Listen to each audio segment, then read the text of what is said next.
अस्सलाम वालेकुम, welcome back to my YouTube channel. आज की जो एमसीक्यूज़ हैं 10 important most important MCQs that is about the domain archaea.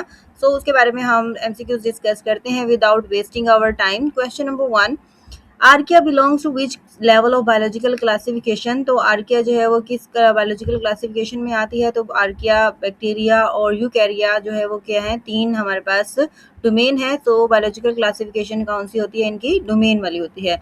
Question number 2. The members of domain Archaea are eukaryotic organism, prokaryotic organism, multicellular organism, or fungi. So we all know that domain Archaea includes all prokaryotic organisms.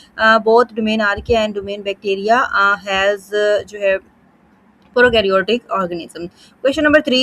The cell wall of archaea lacks cellulose, chitin, peptidoglycan or lignin.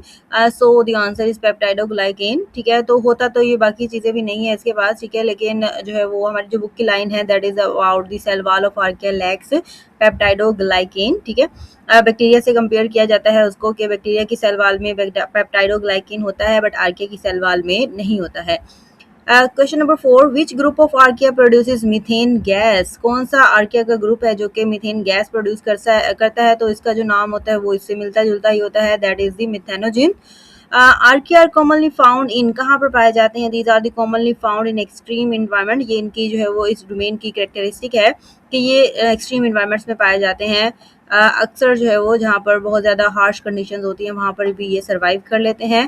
Then question number 6, which archaea thrive in highly salty environment. ठीक है, तो जो salty environment होता है उसके लिए हम use करते हैं word the halo. So these are the halophiles. Question number 7, thermophilic archaea are adapted to live in. Therm means temperature, means के हॉट, बहुत ज़्यादा जो टेम्परेचर्स होते हैं उनके ऊपर उनके अंदर जो है वो रह सकता है, वहाँ पर भी सर्वाइव कर सकता है। These are the hot springs and hydrothermal vents. So question number 8, archaea reproduce mainly by. Archaea के अंदर जो रिप्रोडक्शन होती है वो ज़्यादातर किसके ज़रिए होती है? बाइनरी फिशन के ज़रिए होती है। ठीक है, बहुत आर्कियन बैक्टीरिया उनके अंदर जो रिप्रोडक्शन है वो मोस्टली किसके ज़रिए होती है?